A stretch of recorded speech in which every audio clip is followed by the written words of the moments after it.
Hello friends, welcome back to my channel. Today we are going to study what is the difference between a clause and a phrase. So let's start the video. Phrases. Phrases are a group of related words that does not contain a subject and a verb and is used as a part of speech. Phrases वो होते हैं जिसमें ना ही subject होता है और ना ही verb होता है. फ्रेजेस में ना सब्जेक्ट होता है और ना ही वर्ब होता है and they don't make complete sense. Phrases complete sense नहीं बनाती है. अब इसमें आप सब्जेक्ट क्या होता है? Subject is the doer of the sentence. मतलब कि जो काम कर रहा होता है कोई, तो उसी को हम लोग सब्जेक्ट कहते हैं. जिसके बारे में बात हो रही है, जो काम कर रहा होता है सेंटेंस में, तो सब्जेक्ट स्टार्टिंग में आता है. और दूसरा होता है वर्ब. वर्ब जो होता है जो काम किया जा रहा है, जैसे walking, talking, eating, cooking, baking, ये सब जो वर्क करते हैं उसको हम लोग वर्ब कहते हैं. जो भी काम करते हैं उसको हम लोग वर्ब कहते हैं. तो सब्जेक्ट डूअर होता है और जो डूअर जो काम कर रहा हो तो उसी को हम लोग वर्ब कहते हैं. तो फ्रेजेस वो होते हैं जो कंप्लीट सेंस नहीं बनाते. उसमें सब्जेक्ट नहीं होता और ना ही वर्ब होता है. मतलब हम लोग ये भी नहीं पता होता कि कौन कर रहा है और ये भी नहीं पता होता क्या हो रहा है. तो बस कुछ वर्ड्स मिला के फ्रेज बनते हैं और ये इनकम्प्लीट सेंस बनाते हैं. मतलब कंप्लीट सेंस नहीं बनाते, कंप्लीट मीनिंग अपनी पूरी नहीं करते हैं. Clauses are a group of words that contains a subject and a verb and is used as part of a sentence or a sentence by itself. अब क्लॉजेस क्या होते हैं? क्लॉजेस वो होते हैं जिसमें सब्जेक्ट भी प्रेजेंट होता है और वर्ब भी प्रेजेंट होता है. मतलब कि जो काम कर रहा है उसके बारे में हम लोग को पता होता है और क्या काम हो रहा है वो भी हम लोग को पता होता है. तो जब ये दो चीज़ हम लोग को पता होगा, कौन कर रहा है, क्या कर रहा है, तो इसका मतलब हम लोग अच्छे से पूरे कंप्लीट सेंस बना रहा है. तो clauses make complete sense. Clauses complete sense बनाते हैं लेकिन फ्रेजेस कंप्लीट सेंस नहीं बनाते हैं. और आप इसको कैसे लर्न कर सकते हैं? C for clause, C for complete. तो सी फॉर क्लॉज से याद रखिए, क्लॉज जो है कंप्लीट सेंस बनाता है. C for clause, C for complete.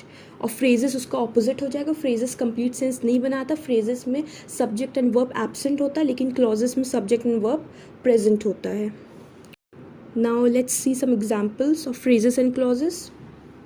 The first one is the cat jumped over the wall. अब यहाँ पे देखिए, जो काम कर रहा है, जो डूअर है सेंटेंस का, जिसको जो कोई काम कर रहा है वो है the cat.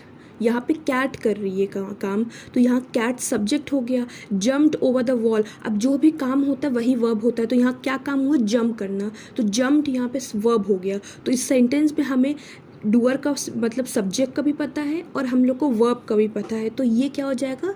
Clauses. Now let's see the second example. Extremely well.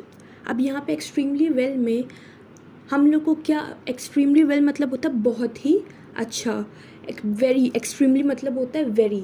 Intensity बताता है कितना कोई चीज़ कितनी ज़्यादा अच्छी है, कितनी ज़्यादा बुरी है. तो एक्सट्रीमली वेल.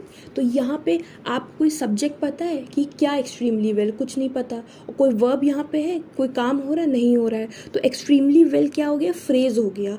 और ये इनकम्प्लीट सेंस बना रहा है. हम लोग को अच्छे से कंप्लीट हम लोग को नॉलेज नहीं मिल रही है कि कौन अच्छा कर रहा है, क्या काम अच्छा हुआ है. बस एक एप्रिसिएशन का वर्ड लिखा है, extremely well. So this is a phrase. Phrase कुछ वर्ड्स को मिला के बनती है. Third is Rita dances well. अब यहाँ लिखा है रीता बहुत अच्छा डांस करती है. तो यहाँ पर हम लोग पहले पता चल गया डूअर कौन है सेंटेंस का. मतलब सब्जेक्ट क्या है? रीता. रीता कोई काम कर रही है. और क्या काम कर रही है? डांस कर रही है. तो यहाँ पे सब्जेक्ट भी है और वर्ब भी है, इसलिए हमारा हो जाएगा क्लॉज. और this it makes complete sense. This sentence is making complete sense. इसको पढ़ के हम लोग समझ में आ रहा है कि अच्छा रीता अच्छा डांस करती है. लेकिन इसके ऊपर वाले सेंटेंस को पढ़ के हम लोग कंप्लीट नॉलेज, इसकी कंप्लीट सेंस नहीं मिल रहा था कि क्या बहुत अच्छा, किस चीज़ के बारे में किसकी तारीफ हो रही, कुछ नहीं पता था. Now let's move on to the fourth example. Under the table. Table के नीचे. अब यहाँ पे टेबल के नीचे बोल दिया लेकिन ये बताया कि सब्जेक्ट क्या है. क्या टेबल के नीचे? नहीं पता हमें. अब कुछ भी टेबल के नीचे हो सकता है. तो जब तक हमें सब्जेक्ट यहाँ दिया नहीं है तो this is phrase.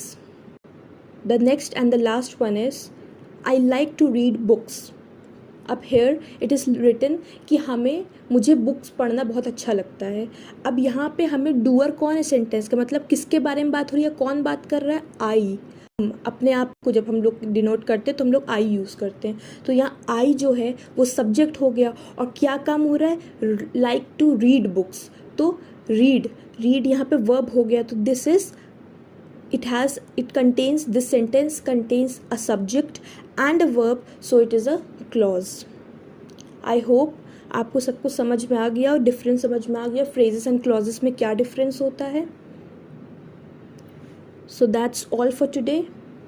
Thank you.